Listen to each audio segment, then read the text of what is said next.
the next speaker that is coming up, his name is Ed Rush. He is a very good friend of mine. I've known Ed for quite a long time. And it's not often that you get to actually introduce someone that you're friends with. So not only have Ed and I worked together, Ed helped us start our company, GNGF, and so Ed has been an instrumental part in my life as both in business, but also as a really good and dear friend. And so I've had the lucky opportunity to get to know this guy for quite a while, and he is an incredible speaker. And I remember we were talking beforehand about, I was like, well, how am I going to introduce you so that people understand everything that you do? I mean, the list isn't, so first off, he was an F-18 fighter pilot, which is pretty badass. Secondly, he's done a ton of consulting and a lot of strategy work. He's kind of the guy that big organizations bring in kind of like through the back door to kind of help them boost their profitability. And so he gets brought into these really like huge accounts and just kind of comes in and works with the executives and works with the teams. And I've watched him just transform over the years and turn into somebody who is just the laser focus, probably coming from his training and everything else he's done. He works with multinational companies, multi-million-dollar companies, politicians, sports figures. I mean, it's all over the board, the kind of companies that he's been able to impact. And so to get him to be able to come in here today and share some stories, part of EO and part of being a part of EO is Boldly Go. And I would say flying F-18s is definitely there, and so is being willing to sit down and help a company take their business to the next level. So we have an opportunity here to have an amazing presentation by a wonderful person. And if you ever get the chance to work with this guy, seriously, do it. My friend and my colleague, Ed Rush. Thanks, buddy. Appreciate it, man. All right, good afternoon. Okay, so I come from the Marine Corps, and where I come from, that was weak and undisciplined. Let's try that again. Good afternoon. If you guys could bring all the house lights up for a second, we're gonna do, this is the only group participation part of the day. I was a Marine for like 20 years, okay? So we are gonna do honorary Marine status for you today. Is that okay if we did that? You gotta earn it. Okay, so there's a word that we use in the Marine Corps. It is, listen, Marines have never been known for their ability to like pronounce words properly, speak in complete sentences. So if you ever heard a Marine barking like a dog, arr, that's actually a word, okay? That's the word hoorah, H-O-O-R-A-H. But when we're in a teaching environment like this, I look at my Marines and I go, does that make sense, Marines? If it does, say hoorah, and my Marines say hoorah right back in the, all right, so we're gonna have a little competition right down the middle of the row here. Okay, so everyone on this side, this is the more folks on this side, so we're gonna stack the deck. You're gonna go second, okay? So stand up, just stand up for a minute if you can, and let's get into this, okay? So it comes from down here, not up here. You gotta like bring it from down here, otherwise you lose your voice. And I'm gonna ask you a question. If you agree to the answer to the question, then just respond with a motivated Marine car. Hoorah, all right? You with me on this? If you are motivated, dedicated, ready to be here today, would you please say hoorah? Hoorah! That was good, sit down. Come on now. You heard that, stand back up. You heard them. You heard them.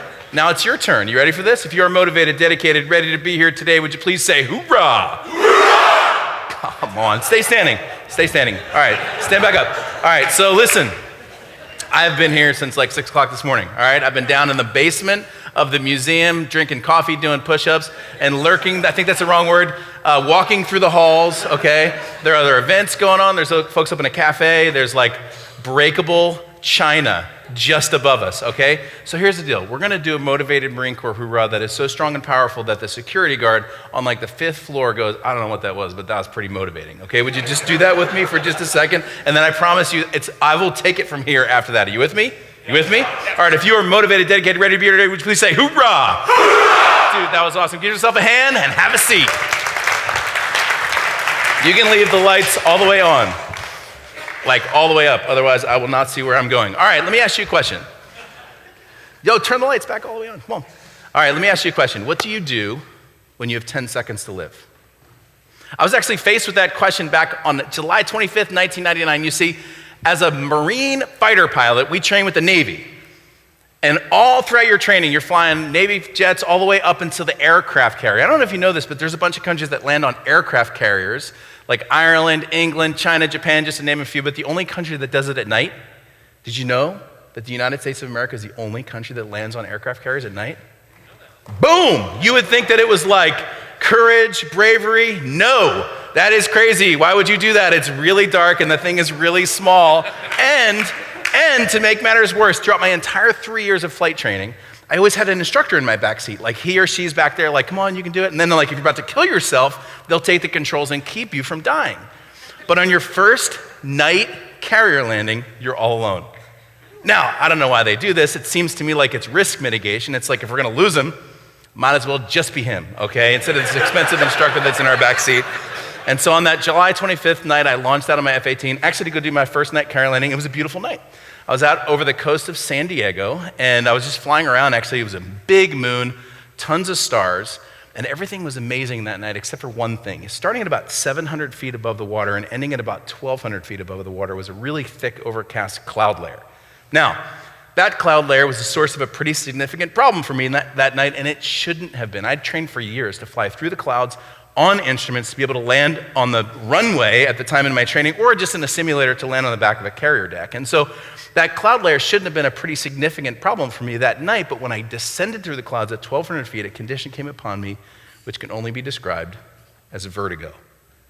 Now, I don't know if you've ever experienced vertigo before, but if I was to stand you in this room, blindfolded, spin you around about 20 times and then stop, that really dizzy, disoriented feeling, that's vertigo. And when you're sitting in a room like this and you're just kind of hanging out, vertigo can be very nauseating, very disorienting, but it probably won't kill you. When you're flying an airplane at about 300 miles an hour, 1,000 feet above the Pacific Ocean, vertigo can kill you in an instant. And so what I felt in my airplane as I was flying that day was a gentle rolling sensation to the left. Now, some of you are pilots, you know what you do when the airplane moves to the left. What do? Take the control stick and go where? To the right. And as I went to take my control stick and move it to the right, I looked up at my heads-up display, which is my primary instrument. It tells me whether I'm climbing, descending, turning left, or turning right. And that instrument, at least that day, is telling me that I'm flying straight and level. Now, at this point, that rolling sensation picks up harder and harder to the left. As I take my stick to move it to the right, I look up again at my heads-up display, and I'm flying perfectly straight and level. At this point, I can't take it.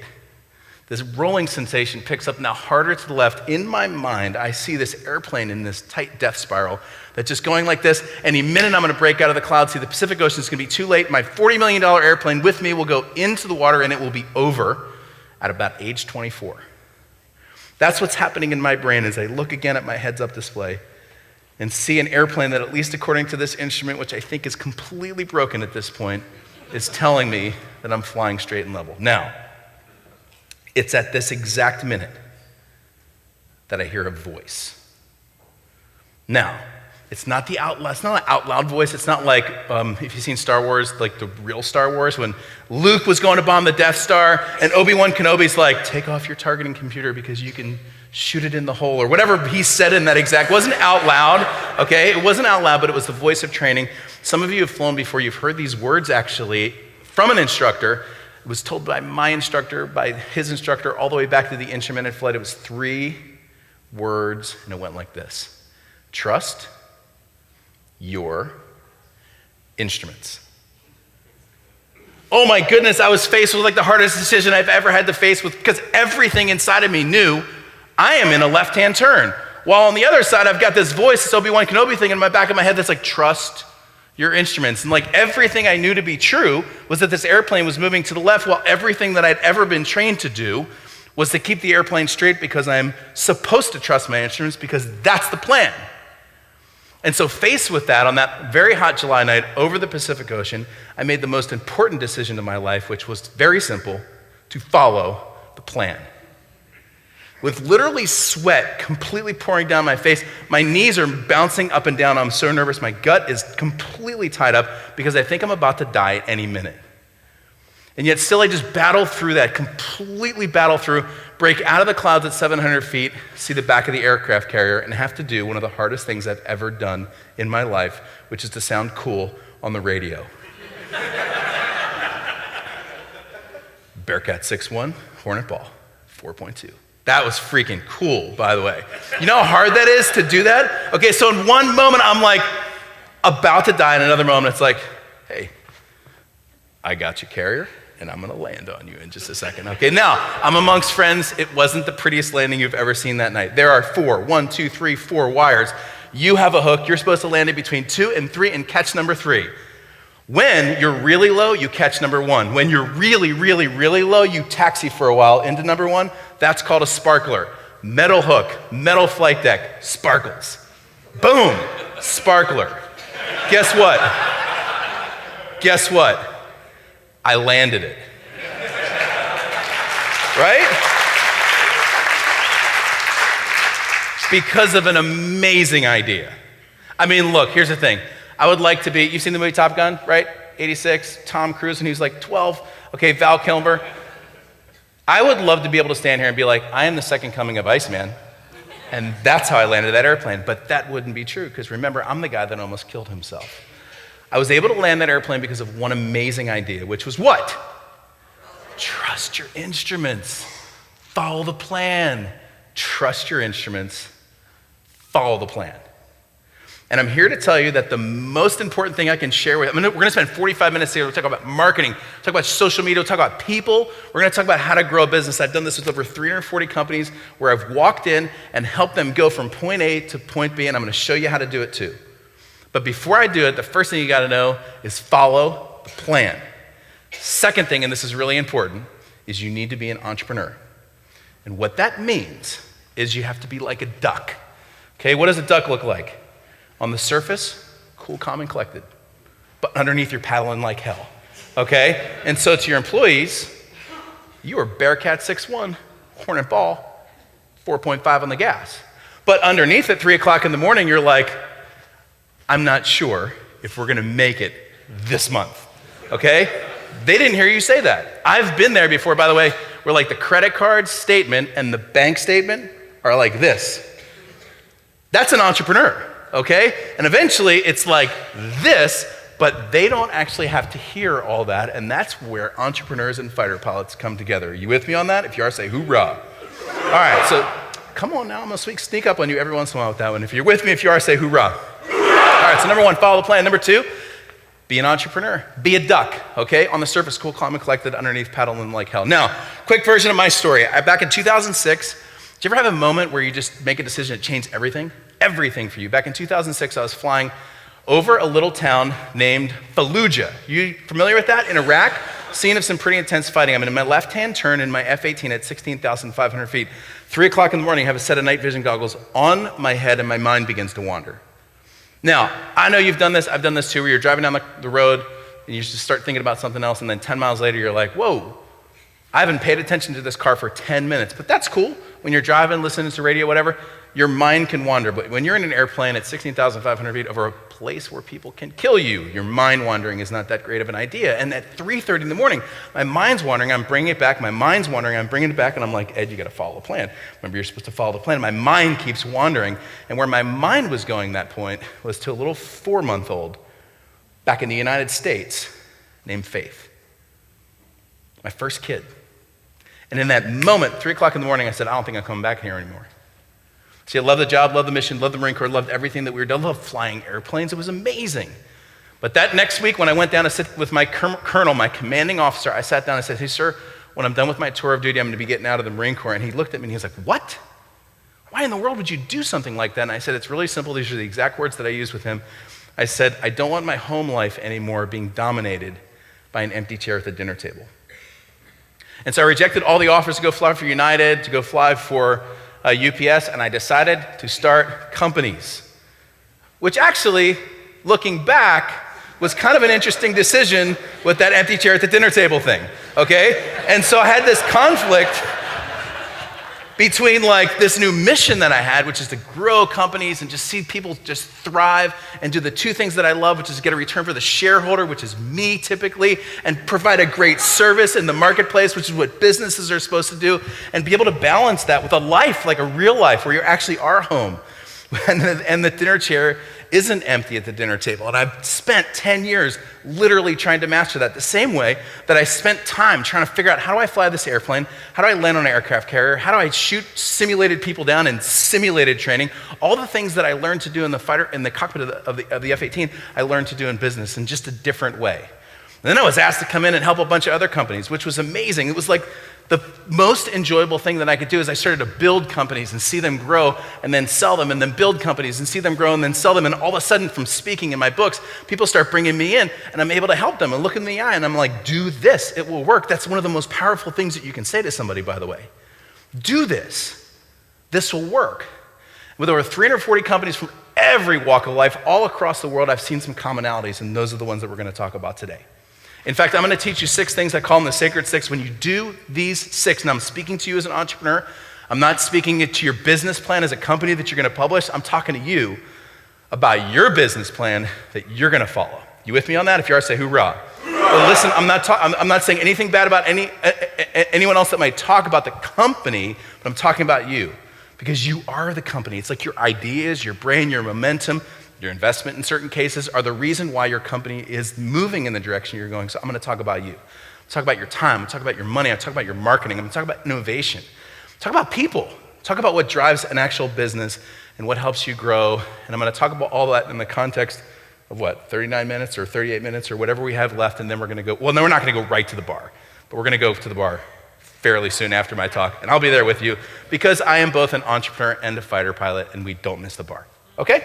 So, it's my rule too. All right, now, to set the context, I'm going to just share with you information that I've seen from company to company to company. The rule is really simple. It's real life stuff that's working now, not working 6 months ago, what's working now, what actually works right here on planet Earth, okay?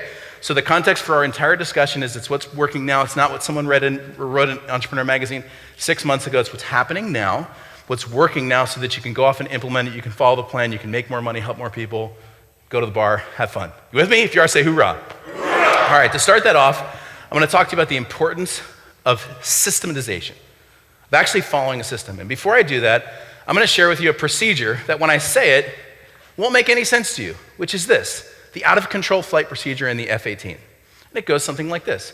Controls release, feet off rudder, speed brake in. It's still out of control, throttles idle, altitude AOA airspeed, and yaw rate check.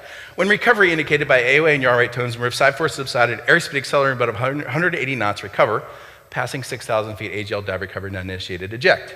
Now, why did I just tell you that? I have no idea. I just needed to fill the time. I'm kidding, I didn't.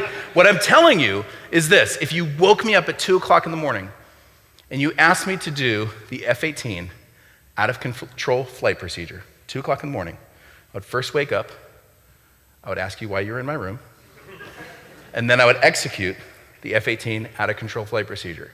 And it's a really simple reason, and that's why they teach you to memorize it. In fact, when we go do our briefs as a pilot, when we go sit down in our briefs, we would sit down, the youngest pilot would have to immediately recite the out-of-control flight procedure from memory, and if he didn't do it right or she didn't do it right, they wouldn't fly that day. Why? Because in an airplane that's completely out of control, the typical rate of descent is about 20,000 feet per minute. And airplanes typically go out of control in the 20,000s, so maybe 20, 25,000 feet, which means you don't have a long time to go through a procedure that is actually written in a book that sits right next to you. You don't have time to go through a procedure, and so you simply memorize the procedure. Now, every fighter pilot hopes they never find themselves in a position where they need to use that procedure. I've done it twice. Remember I told you I'm not the second coming of Iceman, okay? So I am above average in that regard. So I did it twice. The last time, I was actually the leading instructor in the entire Marine Corps for dogfighting, one-against-one aerial combat like you saw Maverick and Goose do. And I don't know about you, but you know when you have a young person that you're mentoring and you're kind of showing them the ropes just a little bit? That's where I was that day. And when you do that, you're kind of like, I'm going to show this young guy. That's kind of the pride that you have, and that's what I had. And so we came into what we call a merge, 2 airplanes. And by the way, I'm going to talk with my fingers. These are 2 airplanes coming in. This gets way better at the bar, by the way. So if you want to see it really, really get exaggerated, this story is really true. They get so much better, though, like late night tonight. I'm just kidding. Don't do that. All right, so now passing here, 2 airplanes passing each other at about 1,000 miles an hour. We both pull up about 7.5 Gs, pull. We pass each other, too close to shoot missiles at about 500 miles an hour. And then I execute a maneuver, which if I was able to execute this perfectly, it would have won me the day. It's called a double Immelman, a full half loop and then another full half loop, almost impossible to execute in an airplane that's beginning to bleed airspeed at higher altitude, but I figured that I could do it. And if I was able to do it, what I would create for myself is about 4,000 feet of unopposed space where I could point down at him and shoot a simulated missile, by the way. We don't shoot real missiles in training. It would be bad for morale. Or good for morale, depending on who's here, okay? But in this case, I'm shooting a simulated missile, and then I'm gonna close down for the guns, and all this stuff's happening in my head, while in real life, as my airplane points directly up at the sky, I run out of airspeed and ideas at exactly the same time. Now, the F-18 is an amazing flight control system. You can be flying at a very slow speed, and maneuver it very, very easily because of a system called fly-by-wire. But when there's no air at all moving over the control surfaces, you're not flying anymore, you're falling. So I quickly looked up at my heads-up display. I'm at 20,000 feet. I look at my heads-up display again. I'm at 20,000 feet per minute rate of descent. Now, I'm a Marine. I'm not very good at math.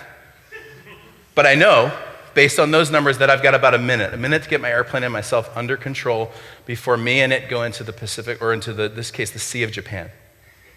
But what's worse is that procedure I told you at 6,000 feet above ground level, if my airplane's not under control, I need to eject.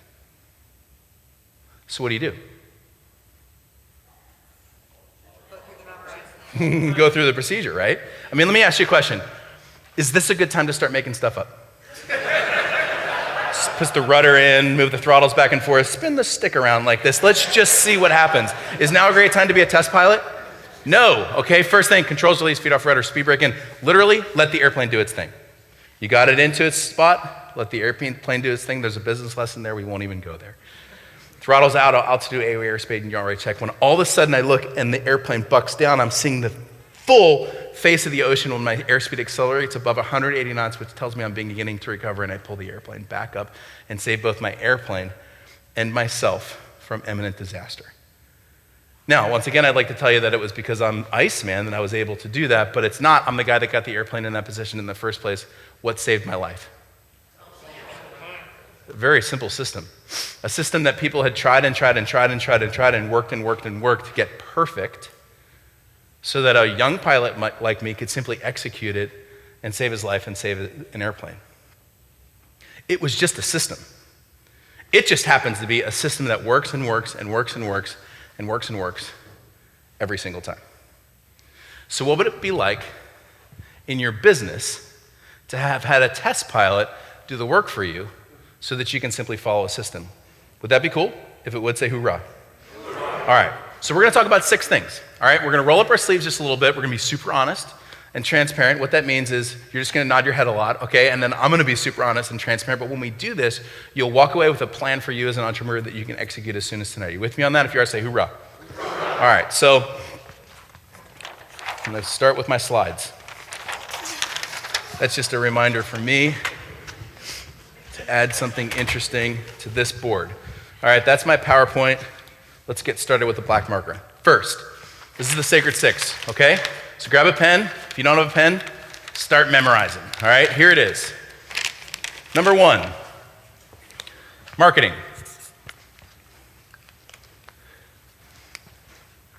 Pretty basic stuff, but let's talk what that means. Let's talk about what that means. First of all, biggest mistake I see companies make, especially new companies. You need 2 things. 2, you need new leads, and you need what? New what? Customers. You need leads and customers. Patients, clients, customers, whatever you call them on the other end, it's 2 things. Okay? So when it comes to a marketing plan, goal number 1, and I mean this when I mean goal number 1. Goal number 1 is to find one really amazing way to get new leads, and then become amazing at that. And the second one is to find one really amazing way to get new customers, and then to become incredible at that too. Now, it sounds super simplistic right here, but one of the biggest mistakes I see in the companies that I come in to work for is what we would call as entrepreneurs shiny new object syndrome. You with me on that? Do you know what I mean by that? Which is this. I'm at an event about 2 months ago. Jorge Cruz, who's a friend of mine, who's on Dr. Oz and like all the major shows. He's a big health guru, and he's in the backstage, and I'm speaking and he's speaking, and he looks at me and he goes, "Hey, Eddie, you on Snapchat?" And I'm like, "Dude, I don't even know what Snapchat is, okay?" And he's like, "Dude, you gotta be on Snapchat." And I went back as he's speaking and I signed up for a Snapchat account. And then I put it on my phone. And I haven't done anything with that. And I'm okay with that. Why? Because as entrepreneurs, look, I think all of the social media properties are important. But as entrepreneurs, we literally get to the point where we read a new article, we go to a new event, we go see someone new speak, and we're like, gosh, now I have to be on Snapchat.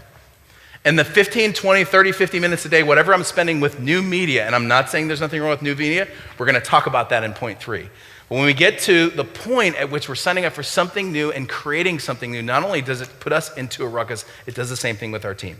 Now, am I saying you should only have one way to get leads and one way to get customers? No. What I'm saying is make one amazing and make this one amazing. Be the best at one of those, and then start adding new lead and customer streams. You with me on that? If you are, say hoorah. All right, so let me give you an example. So I had a client that came in, $2 million company. Should have been a $20 million company, and they're on their way, and I'll explain why. So they basically got the majority of their customers, so it was an online testing program for moms to put their students through. And they got about 60% of their leads from about 90% of their leads from Google, about 60% of their leads from Google AdWords. Their primary conversion mechanism to get new customers was they took them through a landing page and onto a sales page where they would buy their product. So they came in and I asked them typical questions, which is, what's your big challenge? What are you looking for? What would be like a couple things if I could wave a magic wand and solve a lot of problems for you, what would they be? And they said, it's really simple. We need a marketing director and we need to raise money. And I said, well, let's just put that on the table for a second. Let's start to look at what you have. And so I went and looked at their ads, actually really good. They were doing a great job optimizing, split testing. Everything was great on the ad side. On the landing page, though, I want to just describe what I saw. So it was a page, it was about 3 pages if you scrolled worth of copy. On the right-hand side, really small, it had a little box where someone could put a name and then an email, and then they could confirm their email address, which, by the way, is a mistake. You know that? If you have a landing page, 1, ask on email, not 2. On the page, it was really hard to see that, but you scrolled down and they made a tragic mistake. On a landing page, you never put a comment field where people can ask you questions. You always do that later. But on a landing page, they had a comment field, and they had about 150 comments. And the first 10 comments were, hey, I can't find the place to put my name and email address so that I can get the free test questions. And the second comment was, hey, I need to find the place to get the free test questions. And the third and the fourth and the fifth and the sixth and the seventh and the eighth and the ninth and the 10th comment was from their customer support. And their customer support said, hey, all you need to do is scroll back up to the top of the page, look on the right, there's a little red box, you put your name and email. Comment 11, 12, 13, 14, 15, 16, 17, 18, 19, where I can't find the box. 20 was from customer support, and this went on for 150 comments. Now, it's a $2 million company based on that page. And what are you thinking? They've got a hungry audience that really wants what they have. It's just they're not making it very easy to buy. So what I said was, right now your opt-in page is converting about 1%, which it was. I said, theoretically, let's say we get you to 10%, which is what they were going towards. They're actually above that now. I said, let's run the math out. That's just 10x. And then assuming that you continue to get your conversions, which is probably what you're going to do, 10x times 2, what kind of company are they going to be in about a year and a half? $20 million company. So they look at me and say, but we still need to raise money. Do they need to raise money? No. They simply need to do this really well. Okay, so the first thing is take a look at your funnel right now, take a look at where your best lead source is, take a look at where your best customer source is, and make it amazing. Okay, the first secret to 2x, 4x, 5x, 6x growth is to come through. Now, there's more than just leads and customers, I get that. It's ad, okay, landing page, lead, customer, you might have a sales team, you might have a follow-up team. There's upsell, there's retention. I get all that, but look at those two. All right, that's the first one. You with me on that? If you are, say hoorah. Hoorah. All right, number two. Number 2 is people.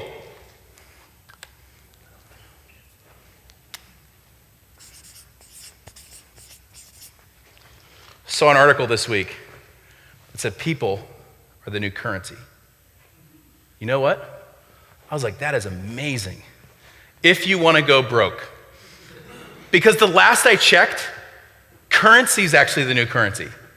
I mean, think about this for just a second. I love people, okay? And I love bringing people on, and I love bringing the right people on, and I'm going to talk you through what a logical sequence of that exactly means. But I said this very quickly earlier in the day, but what is the job of any business? Any business, I don't care who it is. What's the job? 2 things. 2 things. Okay, what is the job? Number 1, create a return for the shareholder, which is usually who? You. Okay, number 2, create an amazing service or product in the marketplace that under-promises and over-delivers. Those 2 things, right? You can't have one without the other. Create a return for the shareholder, create an amazing product or service in the marketplace that people will simply refer you because they love you. Where do people fall into that? Not yet. Because if you don't have those 2 things, what can't you have? Can't have that. Okay, so let me just tell you what I think happens. I read Entrepreneur Inc. just like you do. And I find, and I'm not naming any names, but I feel like there's some reverse engineering that happens in those things. Let me explain what I mean. They sit down with this entrepreneur that just sold his company for $10 million. And they say, what are the big things that really helped you sell this company? And the first thing that he or she says is, the first thing is we've always been a company that prioritized people first. And I'm like, yeah, but I was with you at 3 o'clock in the morning when you had 5 days left to go in your company because you didn't have enough revenue coming in, and you're freaking out.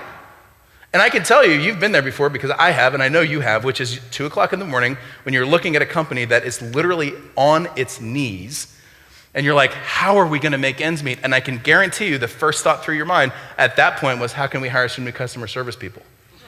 Right? Are you with me? What was your thought right then? How do I make more money now? Right? Are you with me? Okay, so this comes after that, and that's huge because you end up with this reverse engineering thing. Now, let me talk to you about a logical sequence. So some of you, 20, 50, 100 employees. Some of you, 2. Okay? Let me show you a logical sequence and where it goes from here, which is this. First one. So if you're hiring, who's the first person to hire?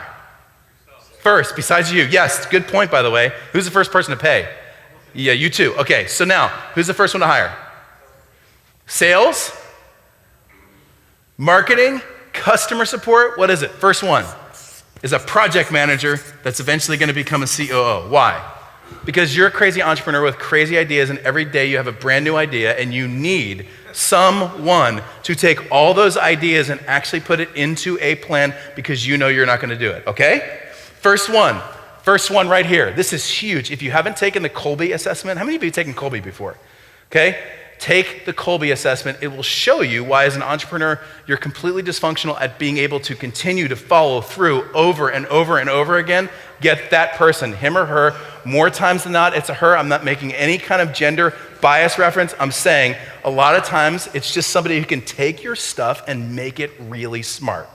Okay? So project manager, COO. Now, who do you hire next? Remember I said the 2 things you do as a company. You create great value, you create a revenue for the shareholder, and then you create a great service in the marketplace. The next group of people fall into those 2 camps. You with me? Okay, so the next group, so now on the revenue side, what do you got? Sales, right? You've got social. On the delivery side, you've got whatever you're doing to deliver, so it might be software, it might be some sort of service, it might be some sort of product, I'm not sure what you do. And then the other one here is customer support. You see that? So you start filling those buckets. Notice I didn't mention HR. I think HR is amazing and important. I didn't mention accounting. I think accounting is important. I think it really is important for you to actually know the numbers. I didn't mention any of those things yet. Why? Because if I gave you a check for $10,000 and said, go figure out HR and accounting, you'd do it right now. So go get the check for $10 million. Now, you'll notice I didn't mention somebody on here, and this is the first move. The majority of the companies that come to me, $2 to $40 million, the majority of companies will tell me this. They will say, I need a marketing director. Okay, and I'm putting the marketing director down here, and here's why. Most entrepreneurs think they're bringing in a marketing director to create a brilliant marketing plan and get a lot of leads and customers. What does a marketing director do? What do? They execute whose marketing? Yours. Now, nothing against marketing directors, but if they were good at getting leads and customers, what would they be doing? They'd be running a company, okay? So they're coming to work for you to execute your plan, not to create your plan, okay? So I'm just saying, get out of the whole pipe dream. I know we're in California. Get out of the pipe dream idea that you're gonna hire a marketing director and they're the ones that are gonna bring you money. If they could bring in money, they wouldn't do it. And again, nothing against marketing directors. If you're here and you know how to get leads and customers, then you're gonna be great as a CEO too, okay? Now, back to the board. Number 3, you need a plan for marketing, you need a plan for people, you need a plan for innovation. You having fun? If you are, say hoorah.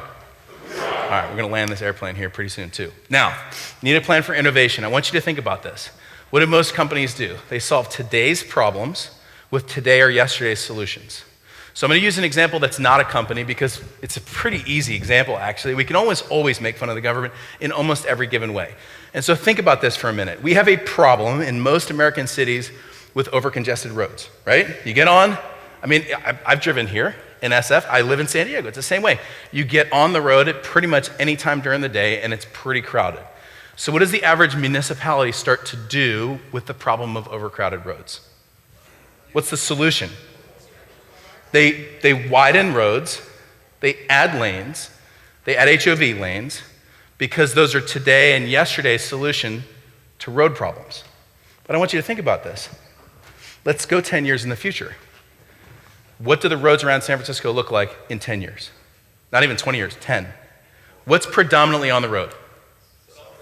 Self-driving, autonomous cars, which technologically, right now, can link up into groups of 10, 20, 30 or more, 5 feet away from each other, drive very fast. One car pulls off, goes off, drops you off, goes and parks someplace or picks someone else up. I'm not planning on owning a car. I don't know if you are.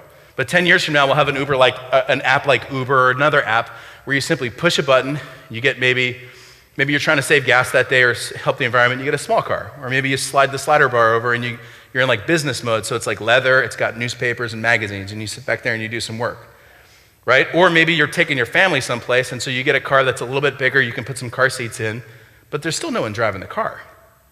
Or maybe you and your friends are going out that night, you get a van that pulls up, still no driver, but the music, like the door opens, and it's like, that's on the app. That is on the app. Like that's life 10 years from now. And life 10 years from now, where we have 4 lanes, we're gonna need 1. So now think about this for a second. The plans that the local municipalities are making right now will take effect 10 years from now. Just about the time we won't need them at all. So if you're here and you're smart, what are you doing? You're taking, that's right, that's exactly right. You hear that quote? Skate to the puck. Wayne Gretzky said all of his success was because he didn't skate to where the puck is, skated to where the puck is going. If I am in charge of government here, I'm putting every millions of billions of dollars that I was gonna put into the road into autonomous, driverless capability and mapping. You with me? And how do you do that as a business owner? That's the question. Right, so think about your biggest problem. Is it a marketing challenge? Is it a lead challenge? Is it a customer challenge? Is it a person challenge? Start to solve today's problems, not with yesterday's solution, but with tomorrow's. You with me on that? If you are, say hoorah. Hoorah. All right, I'm gonna land this airplane here in just a little bit. Hang with me. Number 4, time. This is where we start talking about you as the entrepreneur. Number 4 on the Sacred 6 is your time. There's a reason you're here today. Look, I get it. You've got a full inbox and a company that needs you, but you took your time to come and invest in yourself, and I hope that it's been worthwhile. I've been sitting back there listening to every presentation. I think it's been brilliant. Because if you walk out of here with one new idea, just one, that will help you grow your business 5 or 10%, it's worth coming in here, and that's why time is so important. Okay, so I have a principle that I simply use and teach. It's called PI, okay? Purposeful investment of time. And literally every minute, just about every minute, and simply every hour is supposed to be purposeful, okay? So for example, when I'm driving, it's purposeful. I listen to podcasts, listen to some kind of data that I really want to listen to. My reading is purposeful, okay? If you followed me around, I can guarantee you would count just about most of my days as purposeful time. Why? Because you're the entrepreneur, you're the one growing your business, and it's all in here. It's all in here. Now, business works on a future banking system. This is money, this is time. One of the biggest mistakes folks make as you work with folks who are starting up, like if you're mentoring folks who are starting up, biggest mistake right here, you probably made it too, which is this. There is a distance between current actions and future results, or leading actions and trailing results. And I don't know what the distance is for you. It could be a month, it could be a week, it could be 6 months, it could be 12 months. So for example, I do a lot of consulting. So companies pay me a lot of money to come in and help them for short periods of time.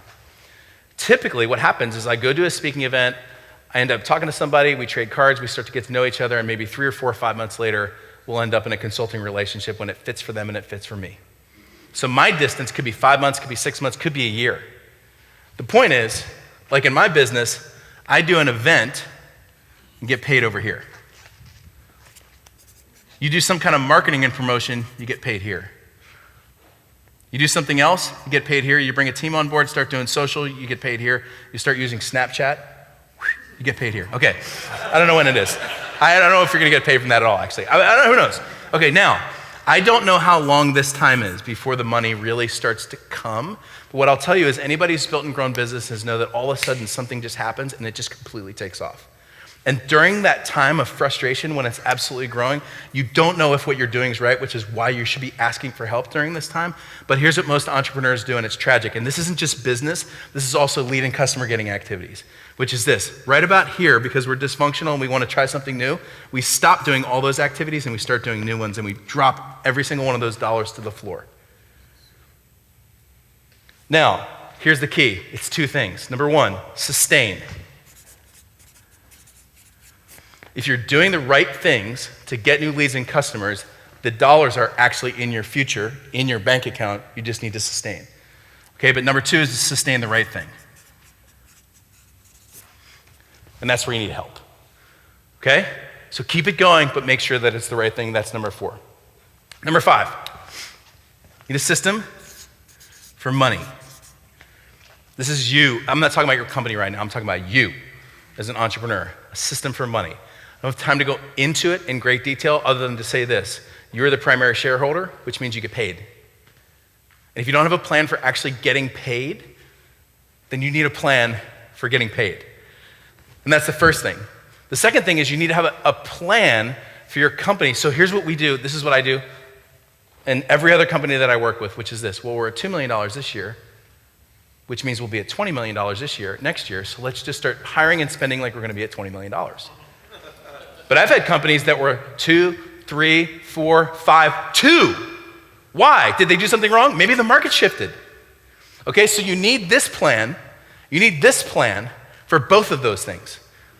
Okay, so the very first talk today, which was brilliant, I thought, it was just the point was, look, I was a great growth CEO.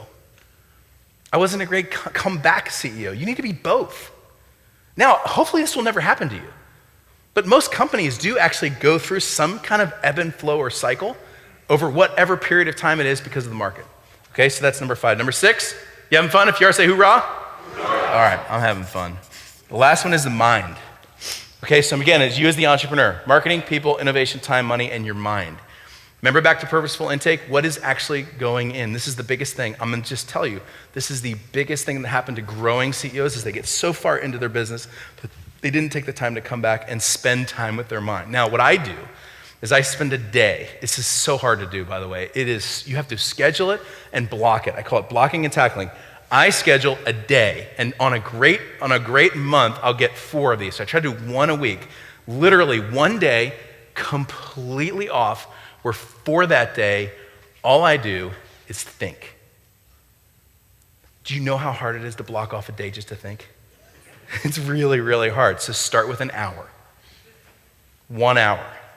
1 hour, okay? I call this dreaming with God. I literally sit in a chair in my office and I think. Do you know what that looks like to your wife? Are you working today? Totally. Really, this is great. But let me tell you, you come up with some great ideas right around that 30 or 45-minute mark when you let your mind have the time that your business was out of your mind in the first place.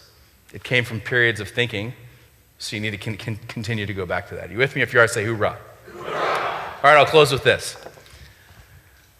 In a dogfight with 2 fighters, typically the turn rate of an aircraft, like a MiG-29, an F-18, a MiG-23, the typical turn rate of an aircraft at full turn, like I'm talking about like max G, is about 70 degrees per second, which is really fast. Now, when 2 airplanes pass like this, or opposing airplanes pass each other head on, it's very difficult for either one to get weapon systems on board because of closure. Okay, so there is a distance that most missiles come off of an airplane and don't even open their eyes or arm. Usually it's anywhere between maybe 100 to about 500 meters. Why is that distance? Why is there a distance before the missile starts to turn or arm itself? Well, because we buy missiles from the lowest bidder, and we just want to make sure it gets out there a little bit before, So anyway, it really is actually the reason. It's not, I know it's funny, but it is the reason. Okay, now, when you have a lot of closure, it's hard, back to the point. When you have a lot of closure, it's hard to get weapon systems on, but when you're behind an airplane, it's really easy. In fact, you can shoot any weapon system and have time to arm and hit in the air, no matter where you are. So what's the goal in any dogfight? To go from here to here. And from here to here is 180 degrees. It's just 180 degrees a turn. Now, I told you we turn at about 70 degrees per second, so how long does it take me to get around here? 3 seconds. But most airplanes don't let you get around here. They typically turn 2. So, here's my job. It's so simple. I need to make 3 perfect decisions 1 second faster than my adversary. That's it. So for example, at a merge right here, I start to turn, 1 second late, I've just got 70 degrees. At another merge, I start to turn, he's late, I got another 2 seconds, next thing you know, I'm behind them. But here's the thing. If I start to turn and I realize I've made the wrong decision, guess what I can't do? I can't go back. Because that's like a big, gigantic decision that gave the whole 3 seconds away. So if I give up a second, what do I have to do? I got to keep the game plan until the next time that I can get a second back. It's just like a little chess game. Well, think about this as an entrepreneur, because this is huge, and you have to do both things at the same time. And I've heard people talk about either one, but never both. And this is what I'm going to end with, which is this. As an entrepreneur, you need to have the agility to be able to think a little bit faster than your competitors and make decisions faster. Okay, there's a reason if you look at the history books why Google is so much more powerful than Microsoft. It's because they made decisions 5 times faster than a company with a gigantic bureaucracy. But at the same time, as an entrepreneur, you have to be able to sustain your decisions long enough for your team to catch up, take a big deep breath before you throw the next decision at them. Are you with me on that? If you are, say hoorah. And so being an entrepreneur and actually making a bunch of money with your company is a factor of doing 2 things really well: being incredibly agile and making decisions faster than your opponents, which people talk about, but at the same time sustaining your decisions long enough to be able to have an effect. When you put the 2 together, you guarantee to grow your business, especially when you do these 6. You have a focus on marketing, your people, your innovation, your time, your money, your mind. You with me on that? If you are, say hoorah. Hoorah. All right, so I'm just about done. Before I say that, let me tell you, I'm gonna hang out, okay? So I have no place to go tonight other than to hang out with you. So I'd love to answer your questions. I'd love to thank Jabez and Jolie for bringing me in, so I do really appreciate that. It's been an honor to come here and talk to you on your 25th anniversary, and thank you so much, EO. Hoorah! Hoorah! All right, thank you.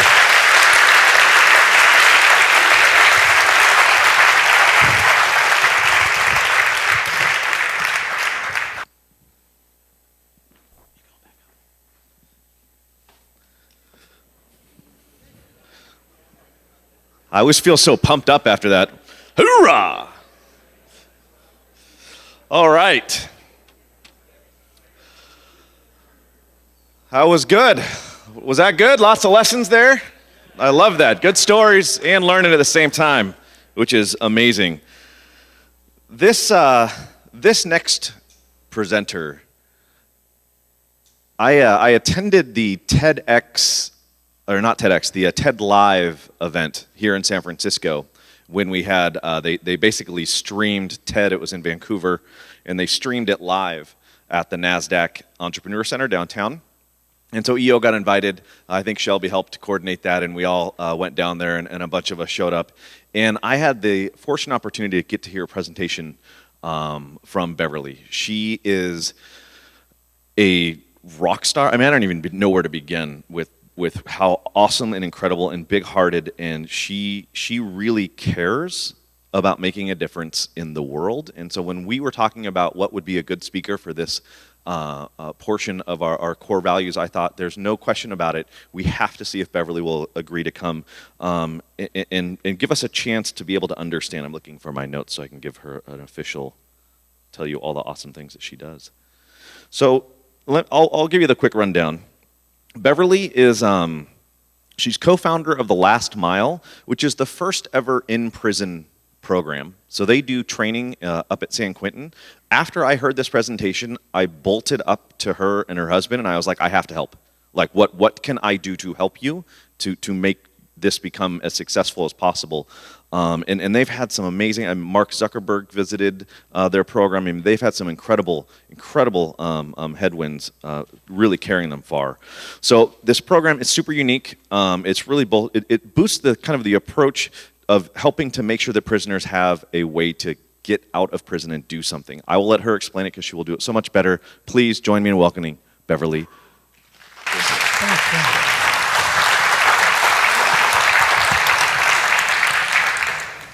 Good afternoon, entrepreneurs, and thank you, Jabez. That was very nice of you to invite me here, and I'm really delighted to be able to share our story of the last mile and how we are transforming those who deserve a second chance and hopefully having an effect on future generations.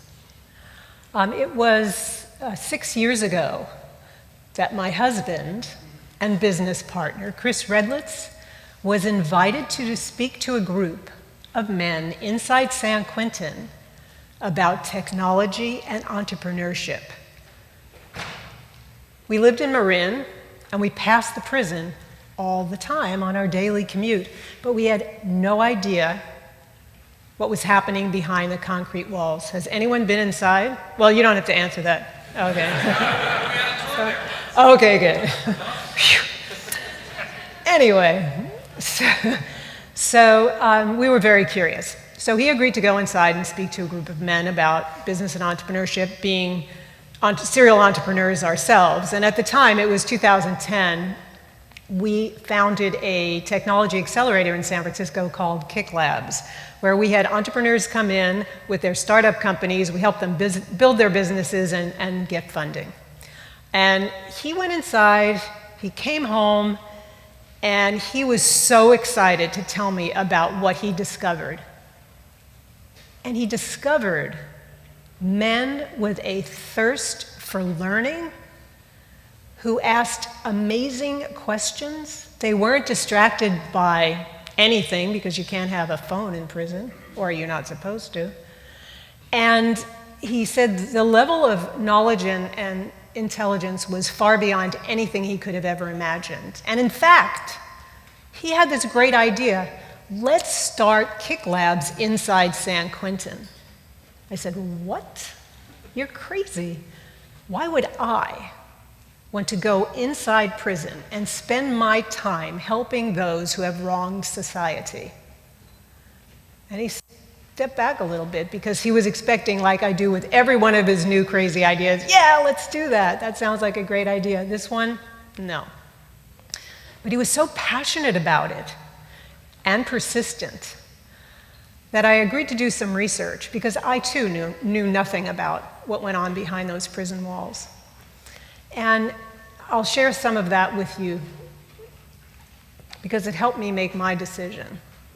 So, in the United States, we have 5% of the world's population and 25% of the world's incarcerated population. That's crazy. 10% of which is in California.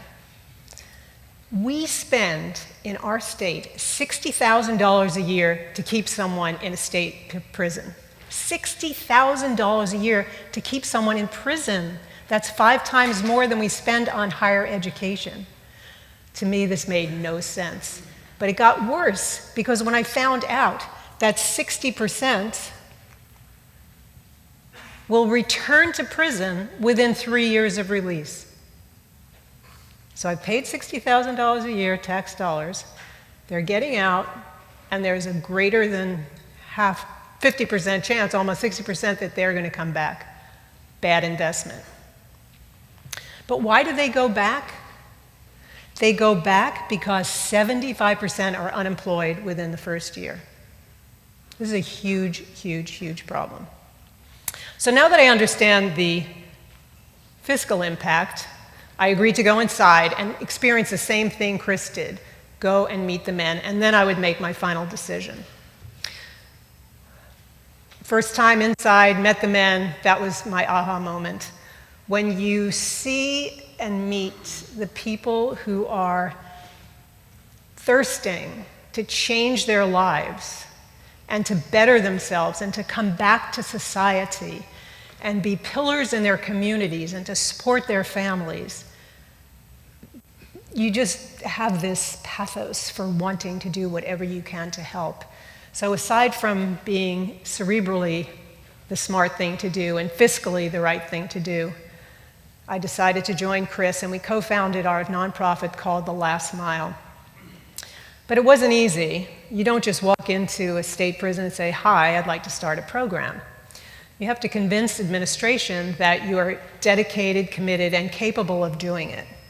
And so we started this entrepreneurship program, kind of like the Kick Labs program I was talking about earlier, where we were teaching inmates how to develop a business plan, come up with a business idea that they're passionate about, write the plan, include a technology component, a social cause. They were tweeting but handwriting them because there's no internet access in prison. They were meeting CEOs from big companies, from startup companies. They were reading books. They met the authors. We had so many guest speakers. And they were just soaking up every bit of information they could possibly get. And it was so exciting because their final project was a presentation at a demo day, just like you'd see in the Valley, just like you'd see anywhere in the country now. They pitched at a demo day to a group of 350 people. 350 people consisted of invited guests from the Silicon Valley community. They were CEOs of companies, they were investors. We had media, 5 cameras, 7 cameras at the first demo day. We had also a room, half the room consisted of inmates. And there was a line of people just trying to get to me or to Chris to find out, how do I get into this program? But the guys who presented at the demo day say it's the best day of their life. So I'm going to just show you, invite you inside San Quentin now and show you a little bit about the program, the presentation, and what we tried to accomplish early As on. we mentioned early on about when JC had his original idea, it's about haircuts, right? That's what you know, that's what you feel, that's what you should stick with, and we'll wrap technology around that. Them just seeing me be successful, knowing I came from the same place they came from, to me gives them a vista into my life and what theirs could be. Not unlike what made me successful. The 10 new TLM graduates.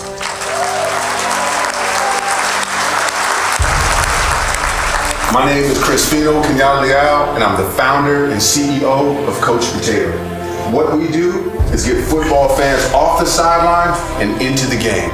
My aspiration for the future, wow.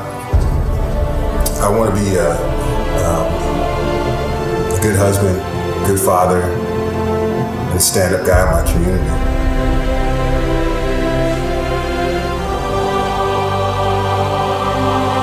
9 months ago, I was incarcerated here at San Quentin with a sentence of 25 to life. Not 16, 2 or 3, but 25 of them with a kickstand, as y'all know what I'm talking about. And it's no joke. By the grace of God, after 19 years, my sentence was overturned, and I was released in 2013.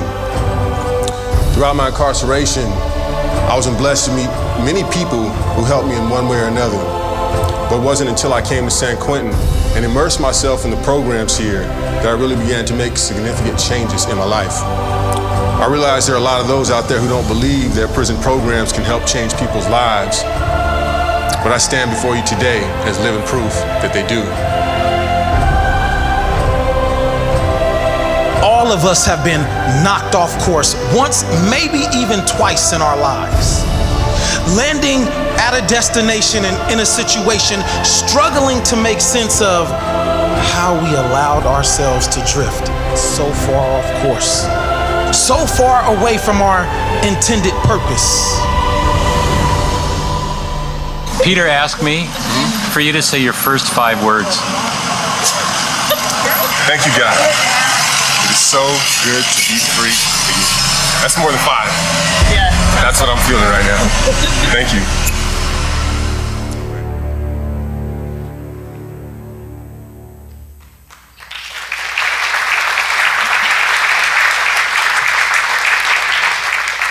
Thank you so much. So in order to judge our success, we had 3 key indicators. Number 1 is, would it resonate with the men? And as you can see, it did. Number 2 is, would the business community support us with resources and volunteers. And number three is, would businesses hire our graduates when they are returned citizens? So here's just a few examples of Gavin Newsom, our Lieutenant Governor, who's been a supporter of the program since day one and an advocate for what we do. And I think as you see him in the near future, in his future campaigns, you'll see that this is a platform he's very passionate about. As Jabez mentioned, Mark Zuckerberg and his wife, Priscilla Chan, reached out to us and asked if they could come inside, and they came in last October. And he was so genuine and so interested in hearing the men talk about their projects and sharing his experiences when he first started coding as a young boy. Some of our students in the class had never even touched a keyboard before they started. And here's just a small sampling of some of the companies who have volunteered to help, either with curriculum or equipment, people, speakers. It's so heartwarming to know that people in the community are also interested in social impact and making a change in the world. Just last week, senior advisor to the President of the United States came into San Quentin to see our program, called us and came in. Can you imagine what that must feel like for those who are incarcerated, to have people like Valerie Jarrett care about their future? One of the greatest things the students have said to me is that when they're in the last mile, they forget that they are in prison. So legislative changes and a shift in criminal justice mindset means that inmates are released back into society in record numbers in the coming months and years. So who do we want those people to be? They're coming back. Who should they be? Our mission is to provide marketable skills that will result in gainful employment, because remember, 75% are unemployed after the first year, and then recidivism is 60%. If we can rehabilitate in prison, then we can potentially curb recidivism. And if we could curb recidivism, we could save that money and put it into education and potentially curb the influx of new offenders and break the generational cycle of incarceration, which is a huge problem. So we're going to teach marketable skills. Well, learning how to write a business plan is great, and being an entrepreneur, as you know, is just the start.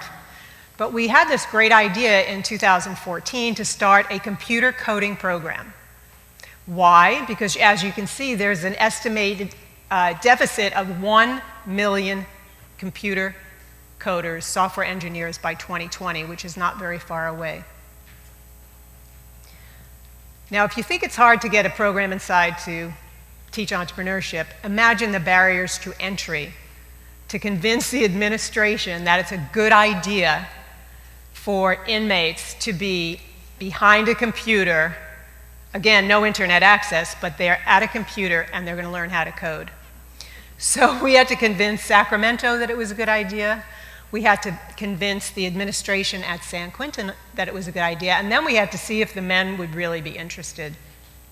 We had one applicant ask his parole officer if he could stay in prison for another year to finish the program. I was so surprised. And he actually told us that when we were doing a CNN interview. So we're teaching CSS, JavaScript, HTML, WordPress, Python, and more, but in a 2-track program. They're 6 months each, and you have to pass a technical assessment in order to get to the next track. And each track culminates in a capstone project, very similar to all the boot camps and dev schools that are available now everywhere, pretty much. So we're giving them hope for the future, we're giving them skills, and we believe that when they get out, they'll have the ability to either work independently or join a firm. And what is so cool about Code 7370 is that we've been recognized by the state and granted funding to scale. So we're starting in California.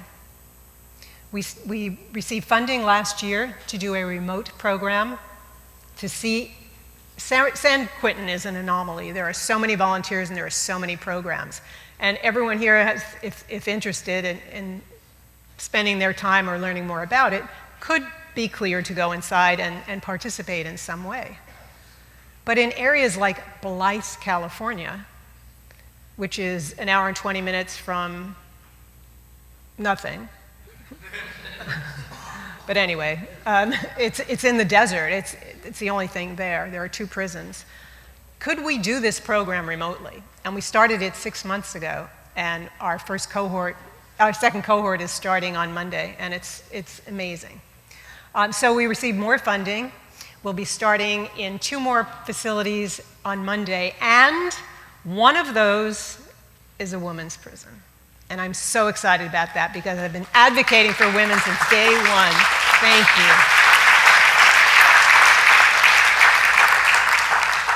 So we will have 70 students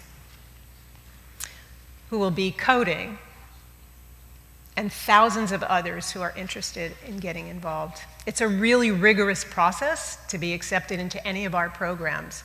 Anyone who has a behavioral problem within the last 3 years is not eligible. They have to have done the work to transform themselves. We have to see that they've done the work and they want to return to society a new person. They have been rehabilitated. Because what we're doing today is not really rehabilitating, and then we release the inmates back to society without skills, and where can they go? They were entrepreneurs, but they had the wrong business model to begin with.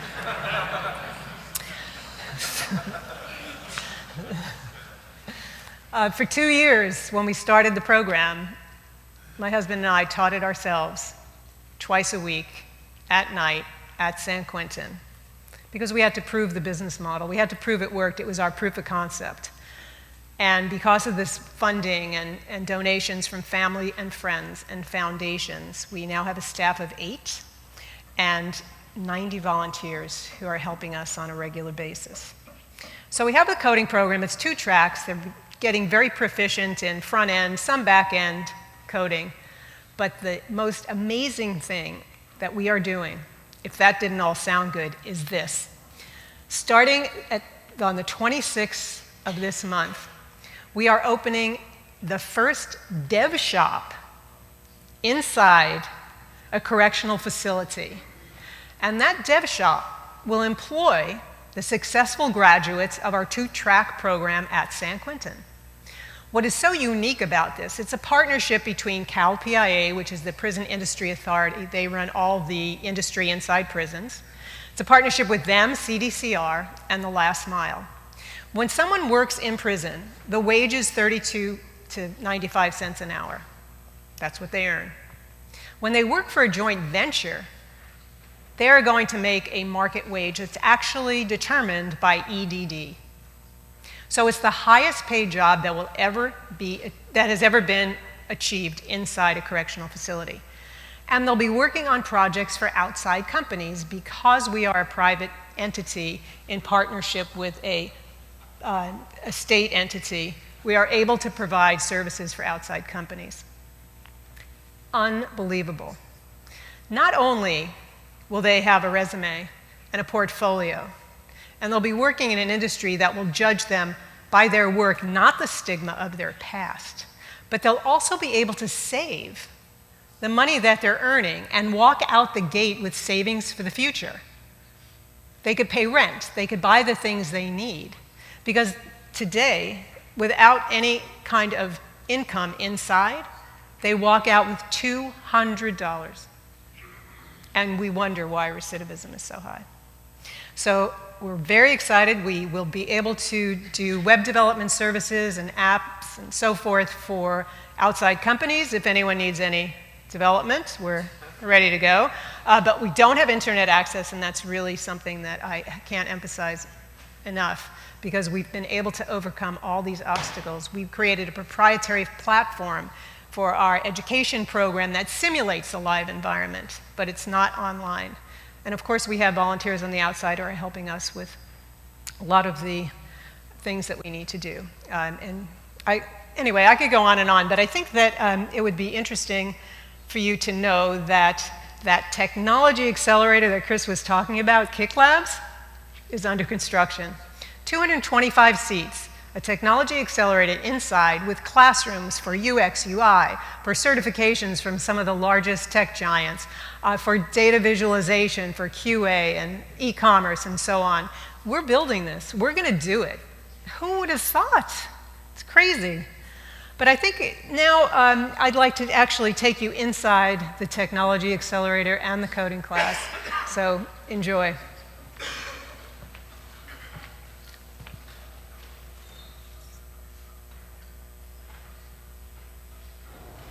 My name is Chris Schumacher, and I'm in San Quentin State Prison. And many people believe that inmates are society's rejects, lacking the determination, the drive, and ambition to return as successful citizens. Well, I'm here to show you a group of talented and motivated men who are learning the job skills that will enable them to give back to their families, their communities, and break the cycle of incarceration. What you see here is the future of education and rehabilitation in U.S. prisons.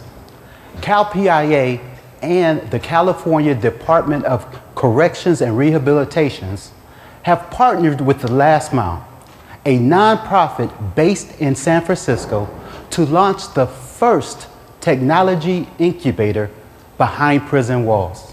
The Code 7370 graduates are proficient in HTML, CSS, Adobe Suite, and JavaScript. This new facility will provide us with an opportunity to learn a highly employable trade and help ensure that when we return to our communities, we will return as productive citizens. This is going to be the technology incubator, used to be the print shop. What does that mean to you to see this sort of transform? You know, I started back here in 2007, and to see it transform into a tech incubator is something that I never thought I'd see in a California prison. I can't make it across the yard without someone saying, hey man, how do I get into that program? It's really got the whole prison excited. In this program, I'm learning real-world skills and building a resume that's going to help me be successful upon my release. If I'm a private company, why would I want to work with the joint venture and the men inside San Quentin? Well, if you were a private company, I would first let you know that these men have the skills and the core understanding to provide you with a quality product. Not only that, they have the right aptitude and attitude to succeed. Yes, we've all made mistakes, but these men have learned from their mistakes.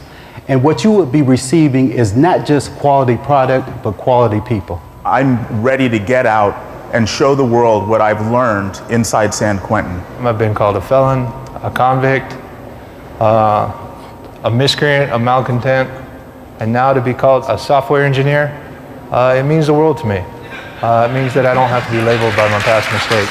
I'm excited to make it out there and get out and show the world that what this program has done for men like me in turning our lives around. And when you get on the other side, what do you expect to do? I expect to go to work, right? I'm looking to get employed. I want to reestablish myself in my community. I know how hard it is to get a second chance, and I'm going to be more motivated than anybody else out there to be successful and to do a good job. And for those guys who may be a little apprehensive about being in a program like this, how would you encourage them? What would you say to them to be part of this program? So I would put it this way. I don't like saying it's hard. I like to say it's challenging. But with hard work and determination, I believe that anyone can succeed in this program. Guys, is he right? Yes. Can you give us a thumbs up? Absolutely. All right. Thanks, man. The Last Mile is paving the road to success. Oh, thank you.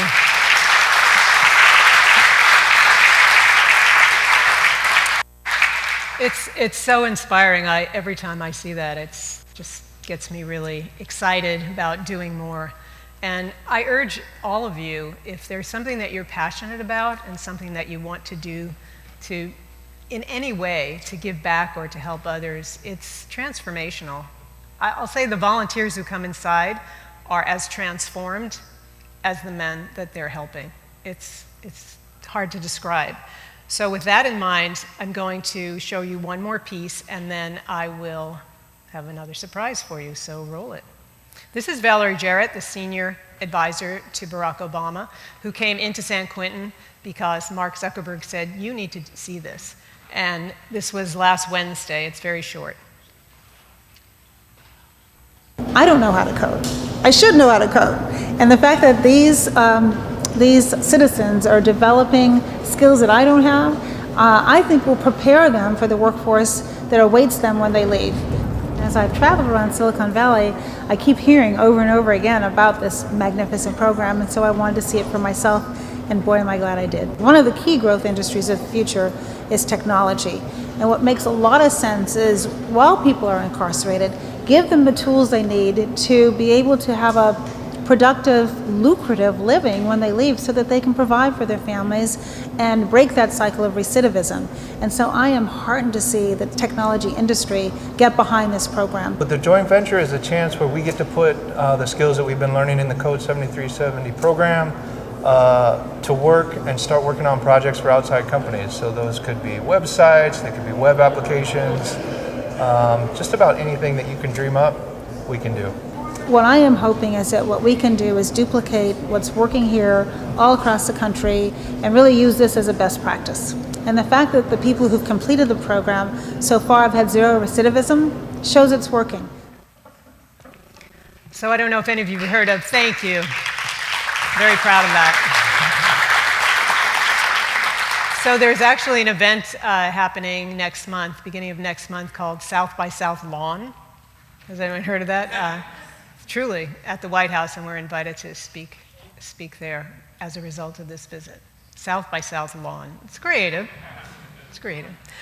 So I could probably be here for the rest of the night. You'd miss the hors d'oeuvres, the music, etc., because I'm so passionate about what I do. But I truly believe that it's best to let results speak for themselves. So it is a great honor for me to introduce a member of our founding class. He's an alumni of the Last Mile, and he's also on our board. Ladies and gentlemen, Crispino Kenyatta Leao.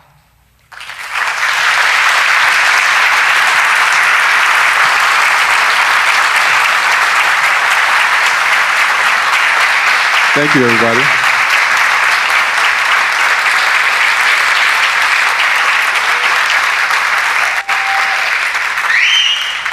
It is such an honor to be here with you guys today. Just standing on, backstage looking at the video and seeing my guys on the inside working so hard, and Valerie Jarrett and Mark Zuckerberg and everybody going in to check out the program and support us. I mean, it just blows me away how far we've come, but we still got a lot of work to do. So I got a quick question for all you entrepreneurs out there. By a show of hands, how many of you have failed at something during the course of building your business? I won't tweet about it, it's okay. So, were you able to overcome that failure? Yeah? But more importantly, were you able to leverage that failure and use it as a catalyst to help get you where you are today? Well, I think if so, we have a lot in common. Like many of you, I've experienced failure. I've had to overcome obstacles, and I've learned to bounce back.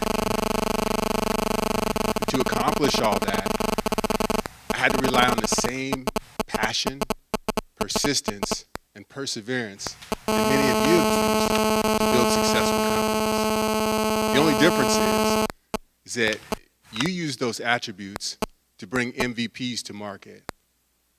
I'm leveraging them to bring what I call an MV me, or most valuable me, back to society.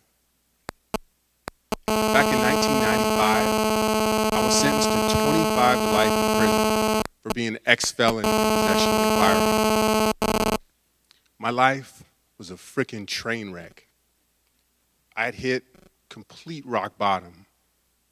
You know, and at the time I was in deep denial about the role that I played in getting myself there to begin with. I knew that I wanted to change my life, but I didn't know how. I wanted a better future. I wanted to build something that my family could be proud of. But I just didn't know how. I didn't know how to change. So the first thing that I had to learn how to do, and probably the most important thing that I learned how to do when I was inside prison, was ask for help. And as you can imagine, I mean, asking for help inside prison is not an easy thing to do. I mean, you probably think that there's no help inside there, but actually there is.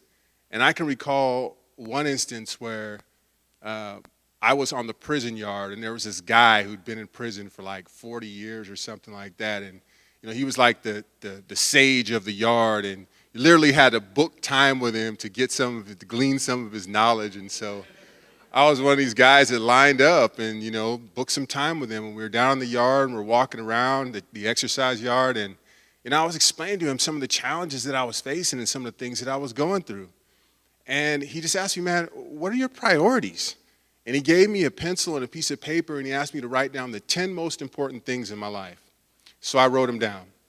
I gave him the paper back. He looks at it, and he looks me square in the eye and says, youngster, you got 24 hours in a day. You work 8 hours and you sleep 8 hours. How many of those remaining 8 hours do you devote to those things that you say are important to you? And right then I had one of those aha moments, because I realized that while I was talking about what was important to me, I wasn't living my life in a manner that demonstrated how important those things were. Basically, I was just, you know, talking the talk, but not walking the walk. And so from that point, I began to align my actions with my beliefs, and slowly but surely began to retake control of my life inside an incarcerated setting. You know, I said that my family was important to me. And so I started reaching out to my family to try to rebuild that bond that I had broken by going to jail. I mean, I disgraced my family's name by going to prison. My mom and my family went through so much stuff because of me and the choices that I made, the bad choices that I made. And so I wanted to rebuild that bond. I also said that, you know, my education was important to me. And so I enrolled in the Prison University Project at San Quentin. And I had dropped out of high school, so I had this phobia of going back to school and not being able to make it. So I said, you know what, this is my chance. So I went back to school, signed up, and I didn't want to just go through the motions. I had set it in my mind that I want to get straight A's through this thing. I want to, you know, take it to the highest level that I can take it. And I did it. I got straight A's. I even earned valedictorian honors. You know, I said that my community was important to me. And so I started seeking out ways that I could add value to my community. And at the time, my community was prison. And so I became a tutor and a mentor and a facilitator of other self-help programs inside San Quentin to help other men turn their lives around as well. And it was through that work that I was introduced to Beverly Parenti and her husband, Chris Redlitz, and the idea of a technology incubator or an entrepreneurship program on the inside walls of San Quentin. And from the very beginning, I was intrigued by the idea, and quite frankly, I was all in. Because truth be told, I've always had an entrepreneurial spirit. I just used it in the wrong way. And so I saw this was a great opportunity for me to learn something new, transform my hustle, and understand what entrepreneurship is really all about so that I could do it the right way. And so I graduated from The Last Mile in 2012. I was a founding member of the program, and I presented at Demo Day, which was pretty cool. I mean, it was, you know, we had the governor's wife was there, the director of Department of Corrections was there. There were a bunch of different entrepreneurs, CEOs, and founders from the Valley, and about 300 guys that I, you know, was with on the yard. And it was truly one of the best days of my life. And after our demo day, Chris approached me and he says, hey man, my friend Duncan Logan, who's the founder of Rocket Space, offered you an internship when you come home. And let's take a step back here, because I was serving 25 to life in prison. I didn't know when I was gonna come home. But I did know that I was gonna do everything in my power to prepare myself for that opportunity when the time came. Unfortunately, I didn't have to wait very long, because the following year, California voters passed Prop 36, which was an amendment to California's 3 strikes law. And it made me eligible to go back and petition the same judge who sentenced me to life in prison to resentence me. But first I had to convince him that I was no longer a danger to society. And so I got with my attorneys and we put together a parole package that just demonstrated everything that I had accomplished while I was in prison. Everything. I mean, I took ownership of the things that I did wrong, and I showed him everything that I'd done right. And he looked at it and he's like, you know what? You're not this. He said, I believed that you deserved 25 to life when I sentenced you 19 years ago. But taking a look at the work that you've done today, I believe that you deserve another chance. And so he resentenced me to 7 years. And a week later, I walked out of San Quentin a free man after 19 years of incarceration.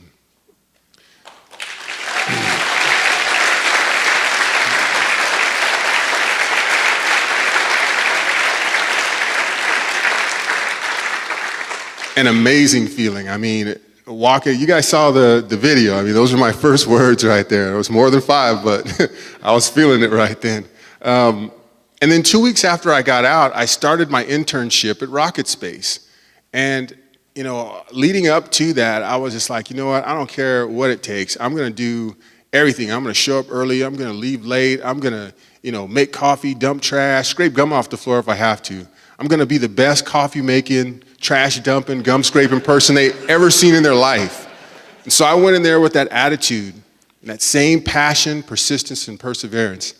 And I've been able to work my way up into a management position with the company. And now, yeah.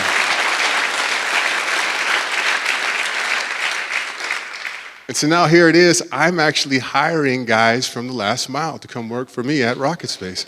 Imagine that. It's very cool.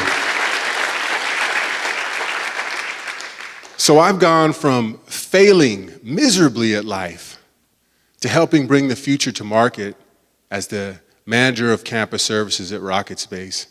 And ladies and gentlemen, I just want to leave you with this. It could be business or it could be life. Our greatest challenges don't stem from the failures that we experience, but rather our doubts about our ability to handle them. So I want to encourage you to fail fast, try again, and always keep the humble mindset of a student, because there's always room to learn. So thank you so much. Have a great evening.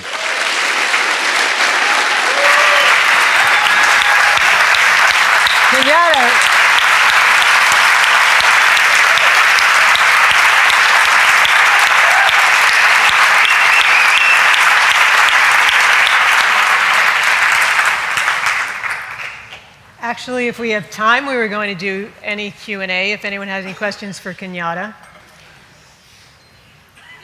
Yay? Nay? All right. Here's our contact info. We hope you enjoy the rest of the evening. And it was just a pleasure and an honor to be here. Thank you.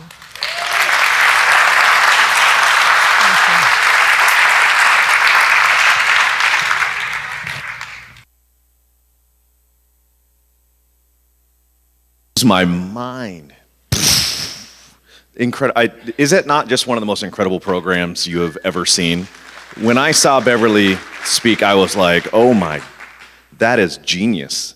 And such a huge impact. And so kind of like what EO is about. I mean, that is what we are about. We're about making a difference in the world. And man, Beverly is crushing it. So fantastic. Thank you so much for coming. And just all of the speakers today have been just wonderful. We did have some gift bags for the speakers, which is really awesome. So I just wanted to give a quick shout to the big gift bag sponsors. They have San Francisco Car Care, Drops, Roost Industries Corp., DeLeon Realty, I gave a presentation this morning at 7:30 in San Antonio, so I'm feeling a little tuckered. BizX here, HyperGo, After Sports Wipes, Backblaze, and Somersault Life Company. So big thanks to the sponsors for the gift bags.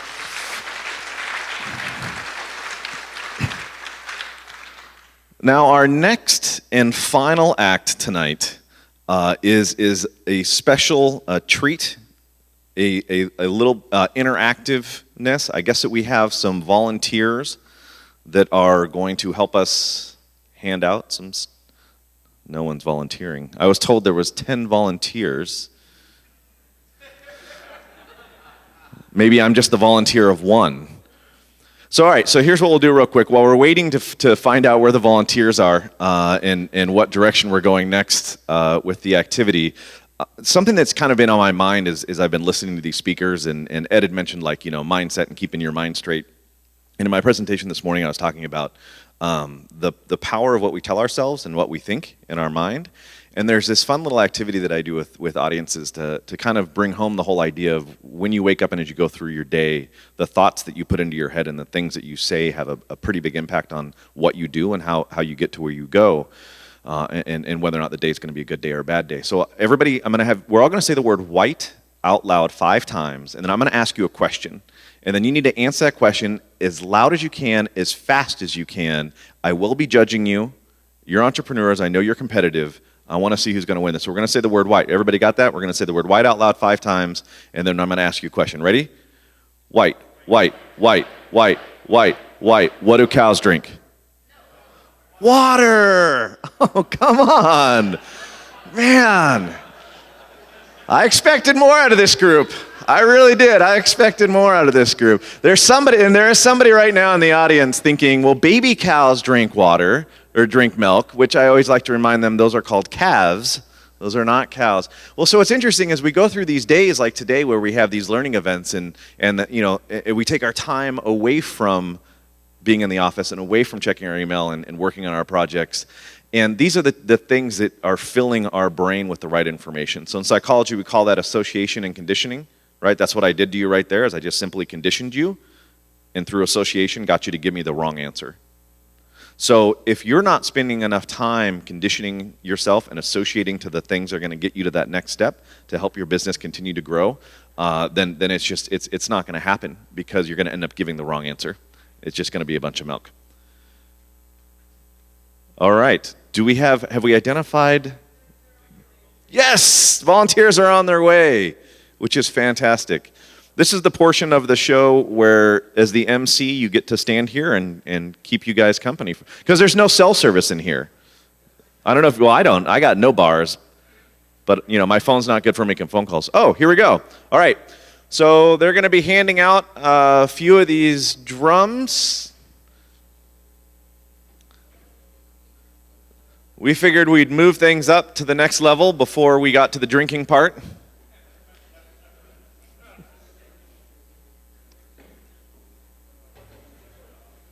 For some reason, they didn't want us to hand out the drums while we were at the bar. I can't imagine that wouldn't have gone wrong. Yeah, warm them up. Get a little feel there. Nice little djembe action. Wow, we got a lot of them. For those of you that are just at Burning Man, you're probably having a flashback right now. Depending on how you participated in Burning Man, you might be having a real flashback right now.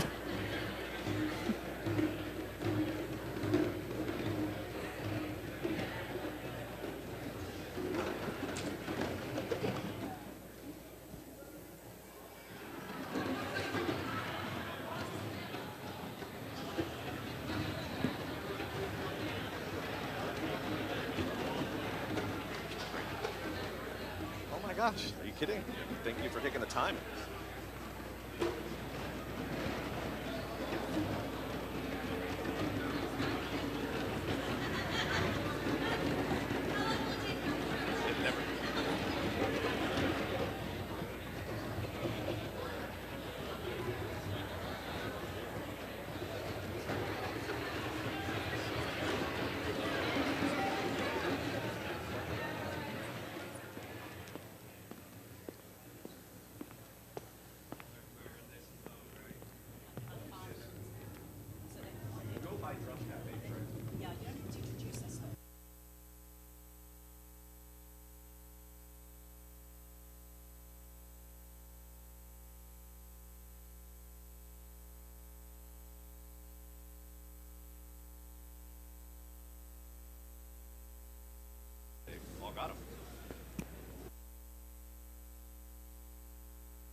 I wonder what they're thinking in the museum right now.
Hey, Mike, leave me one on the chair there.